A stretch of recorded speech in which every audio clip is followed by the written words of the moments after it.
Everyone, good evening and welcome back. आज का जो वीडियो है ये सिंपली रियान को मैंने कैसे सुसु पॉटी ट्रेन किया है उसके ऊपर है। 8 फरवरी को रियान 3 साल का हो गया एंड 3 साल का होने के बाद ही वॉज नॉट सुसु पॉटी ट्रेन। सो ये मेरे लिए बहुत स्ट्रेस वाली चीज़ हो चुकी थी कि बच्चों 3 साल का है और सुसु पॉटी ट्रेन नहीं है। मैक्सिमम रियान सिर्फ डायपर में ही रहा है। सो मेरे लिए बहुत एक स्ट्रेसफुल चीज़ हो चुकी थी कि अब मैं इसे ट्रेन करूँ तो कैसे करूँ।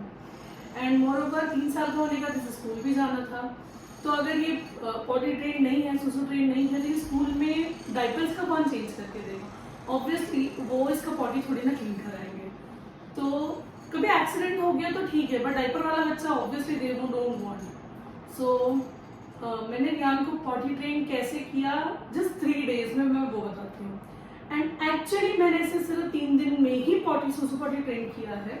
मैंने YouTube पर काफी ऐसे वीडियोस देखे थे जिसमें लोग लिखते थे कि how to train in 3 days, and I used to think कि क्या ये एक्चुअली पॉसिबल है बच्चे को 3 दिन में ट्रेन करना। सो यस, मेरे केस में इट वाज पॉसिबल। 3 साल तक बच्चा सिर्फ डायपर में रहा, एक कंफर्ट जोन में रहा। तो ये मेरे लिए एक चैलेंज हो गया था कि मैं उसको उस कंफर्ट जोन से एकदम से निकाल के अंडरवेयर में कैसे रखूँ। सो वही मैं आपके साथ अभी अपना एक्सपीरियंस शेयर करने वाली हूँ।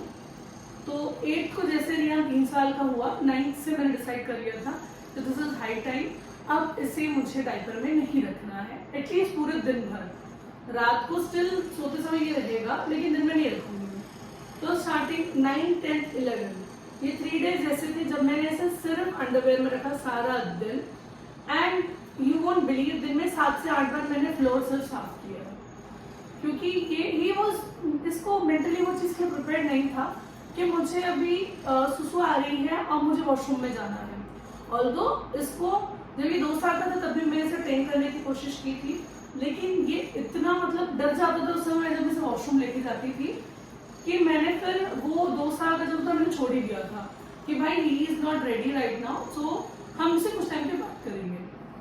सो 3 साल का होती फिर मेरे पे रिस्पॉन्सिबिलिटी आ गई कि भाई अब तो इसको कैसे भी ट्रेन करना ही है।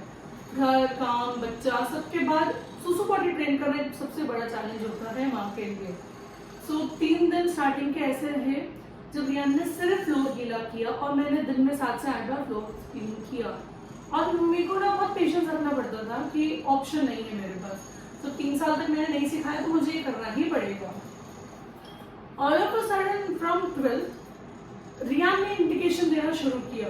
3 दिन कुछ नहीं बताता था, सुसु हो जाने का पता था कि मैंने सुसु कर दिया है, और हमें भी नहीं समझ में आता था कि हमें से हर कितने देर में लेके चले जाना चाहिए। तो 3 दिन जब हो गए उसके बाद हमने बराबर इसको हर 1 घंटे में वॉशरूम लेके जाने लगे। इसने बताया, इसने सुसु किया वॉशरूम में। देन इसको खुद भी फील होना शुरू किया मुझे सुसु आ रही है, और फिर थोड़ी सी कंट्रोलिंग पावर भी आ गई कि चलो मुझे सुसु आ रही है तो रोक सकता हूँ, मम्मा को बताऊंगा वॉशरूम में जाके कर लूंगा। तो वो एक कॉन्फिडेंस बिल्डअप करना पड़ता है जो कि थोड़ा सा टाइम लगता है, बट इसने 3 दिन में मुझे सीख लिया। देन 3 दिन के बाद सुसु इसने प्रॉपरली वॉशरूम में करना शुरू कर दिया, इसमें कोई हमें प्रॉब्लम नहीं है एक्चुअली। सिर्फ 3 दिन, और हमें इसे कोई लालच नहीं दिया, सिर्फ हाँ मैंने इसे वो चीज समझा के रखी थी कि अगर इसने अपनी पैंटीज में अंडीज में सुसु किया तो फिर इसकी पिट्टी होगी। थोड़ा सा डर मैंने बना के रखा था, और तो पिट्टी नहीं होती थी पर डर बना के रखा था, इसको लगना चाहिए कि नहीं this is not good, this is very bad habit. और पूरे टाइम मैंने एक ही चीज पूछती थी, रियान वेयर टू डू सुसु, वेयर टू डू पॉटी। तो रियान को ना मैं शुरू पूरा दिन एक ही चीज पूछती, सुसु पॉटी कहाँ करते, वो था वॉशरूम। फिर इसको 12th के दिन जब इसको पॉटी आ रही थी, एक तो सडनली हमने इसको ट्रेन करना शुरू किया, तो इसका पॉटी का साइकिल जो मॉर्निंग होता था वो सडनली सरक के इवनिंग आ गया। तो इवनिंग में ना इसने बोलना शुरू किया इसको पॉटी आ रही है, फील हो रहा था इसको थोड़ा सा। तो इसने नहीं तो भी हमको 5 से 6 बार चक्कर लगाया वॉशरूम के, बट अल्टीमेटली इसने वॉशरूम में ही पॉटी किया था। हमने इसके लिए पॉटी सीट ली हुई है जिसमें इसने बैठ के कंफर्टेबली किया। थोड़ा इसको स्टार्टिंग में डर लगा था इसको, लेकिन हमने इसको इतना सिखाया था, इतनी बार इसको वो चीज बोली थी कि सुसु पॉटी अपने अंडीज में करना is not a good habit, that is a very bad habit. Now you are a big boy, you don't have to wear diaper. और ये भी दिमाग में डाला कि मम्मा डैडा पहनते हैं नहीं पहनते, वी डोंट वेयर, हम वॉशरूम में ही जाते हैं। तो हमने इसको भी वही चीज समझाई। तो आई गेस उस तरीके से इसको चीज समझ में आई। 3 दिन के बाद से जब भी इसे पॉटी आती है, जब भी इसे सुसु आता है, ये हमें बताता है, हम इसे वॉशरूम में लेके जाते हैं। इसलिए कहना चाहती हूँ कि हमें अपने बच्चों की साइकोलॉजी समझनी पड़ती है। Like Riyan is a very smart boy, तो इसे ट्रेन करने में इतनी मुझे दिक्कत नहीं हुई, जबकि कहा जाता है कि जितना बच्चा बड़ा होता है उतनी शायद दिक्कतें आ जाती है। इनफैक्ट मैंने ये भी पढ़ा था कि कई बार 5-5-6 साल के बच्चे डायपर प्रेफर करते हैं पॉटी करने के लिए, बिकॉज वो कंफर्ट जोन में रहते हैं। तो मैं बहुत ही ज्यादा डरी हुई रहती थी, लेकिन रियान ने वो चीज़ बहुत जल्दी सीख लिया। इनफैक्ट दिन में भी सुलाते समय मैं उसे डायपर नहीं पहना रही थी जब मैंने इसकी ट्रेनिंग शुरू की। ये ड्राई शीट्स आती हैं, ये ड्राई शीट में इस पे रियान को सुलाती हूँ इवन दिन में और रात में, ताकि एक्सीडेंट्स अगर हो भी तो हमारा बेड गीला ना हो, उसको दिक्कत ना हो। मैट्रेस प्रोटेक्टर है, बट इवन केस बेडशीट पे सुसु किया तो पूरी बेडशीट चेंज करनी पड़ती है। तो ड्राई शीट होने से ये फायदा होता है कि वो डायरेक्टली ड्राई शीट पे जाएगा और ड्राई शीट चेंज कर सकते हैं। एंड फिर रियान को मैंने पॉटी ट्रेन सुसु ट्रेन होने के 4-5 दिन के बाद से मैंने इसको डायपर बना रही थी मैं, बट इसको सडनली इचिंग शुरू हो गई डायपर की वजह से। इसने एकदम डिनाई कर दिया कि डायपर नहीं पहनेगा, और हमें बाहर जाना था। तो वी सेड ओके चलो हमको 1 घंटे के लिए जाना है, सो सुसु करा के लेके जाते हैं और आके फिर फटाक से सुसु करा देंगे।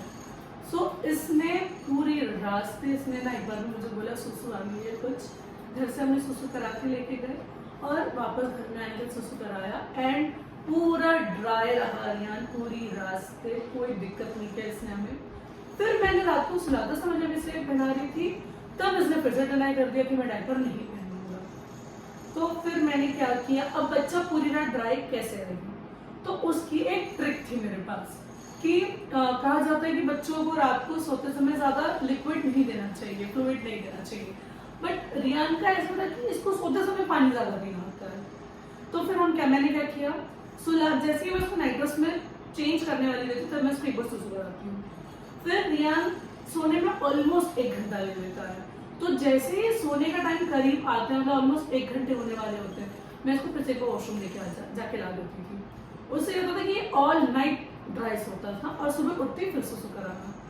तो सुबह उठने के बाद कई बार ना ये बहुत क्रैंकी हो जाती है कि इसको वॉशरूम नहीं जाना है, तो मैं थोड़ा बहला फुसला के लेके जाती हूँ इसको, क्योंकि अगर मैंने मिस कर दिया तो ये फ्लोर गीला कर देगा। इट्स नॉट दैट कि फ्लोर गीला कर देगा, बट अगर कोई हैबिट नहीं बनी तो मुझे फिर से अगर 0 से स्टार्ट करना पड़ा तो इसलिए मैं वो कोशिश करती हूँ। अब वो रात वाला जो पैटर्न हो गया है, तो रियान को थोड़ी भी सुसु आई होती है, मुझे बोलता mama I want to go to सुसु। तो ये सोने के पहले 2 बार तो पक्का सुसु करके सोता है, फ्री सोता है और नेट ड्राई सोता है। छोटे मोटे कई बार एक्सीडेंट हो सकते हैं, लाइक हफ्ते में एक कोई एक्सीडेंट हो सकता है कि कभी इसने बेड गीला कर दिया या फिर खेलने के चक्कर में उसे नहीं पता चला इसकी सुसु निकल गई, तो दैट इज एब्सोल्युटली फाइन। ये सिर्फ 3 साल का बच्चा है और 3 साल के बच्चे से इतना ज्यादा एक्सपेक्टेशन करना is not. And now Riyan बाहर 2-3 घंटे के लिए भी जाता है और ये बिना डायपर के जाता है। लाइक हम जनवरी में हम लोगों ने डायपर का लास्ट पैकेट लिया था, उसके भी डायपर भी बचे हुए हैं जो कि फिनिश नहीं हुए, और हम ना नया डायपर का पैक ऑर्डर करने वाले थे, बट हमने किया नहीं, नहीं किया। ठीक है, now Riyan is fully train, और इतनी खुशी मिलती है जब बच्चा आपका ट्रेन हो जाता है बिना ज्यादा एफर्ट्स के। सो इसको स्कूल जाना है अभी, बहुत जल्दी स्कूल भी जाना स्टार्ट करेगा, तो उसके लिए ये ट्रेनिंग बहुत ज्यादा जरूरी थी। तो मैंने उसके लिए भी सिखाया कि स्कूल में आएगा तो क्या करना है। या if you want to go susu and potty in school, whom you will call? Teacher. What you will say? Susu potty. What you will say? Say properly. What you will say to teacher? Susu potty. You will say, teacher, I want to go to susu. Teacher, I want to go to potty. Right? Teacher will take you to washroom. So ऐसे ही मैंने रियान की सुसु potty training की, ज्यादा efforts नहीं लगे। सी हर बच्चा अलग होता है, मैं अपने बेटे से किसी और के बच्चे को, किसी और के बच्चे से अपने बेटे को कंपेयर नहीं कर सकती। यस, टीचर भी क्लीन एवरीथिंग, सो कंपेयर हम नहीं कर सकते हैं। यस, और वन मोर थिंग, रियान की एक ही हैबिट बनाई है मैंने कि वॉशरूम से आने के बाद हैंड लेग, पहले बम क्लीन होगा, फिर हैंड एंड लेग क्लीन होगा। ऑल्दो मैं इसका बम क्लीन करके देती हूँ, बट इसकी हैबिट है कि पॉटी होने के बाद मुझे हैंड वॉश करना है सोप से और लेग क्लीन करना है। तो ये मुझे अभी पूछ रहे हैं कि टीचर ही मेरा क्लीन करके देगी क्या स्कूल में। ये एक हैबिट है जो हम अपने बच्चों में बिल्ड करते हैं, जो कि आगे काम आती है। सो इसी तरह मैंने रियान की एक छोटी सी पॉटी ट्रेनिंग की, जिसका एक्सपीरियंस मैंने आप लोगों के साथ शेयर किया। वीडियो अगर अच्छी लगी हो तो लाइक करना मत भूलिएगा, चैनल पे नहीं तो सब्सक्राइब जरूर कीजिएगा। मिलते हैं किसी नेक्स्ट वीडियो में, तब तक के लिए बाय बाय, टेक केयर। सो बाय बाय एवरीवन।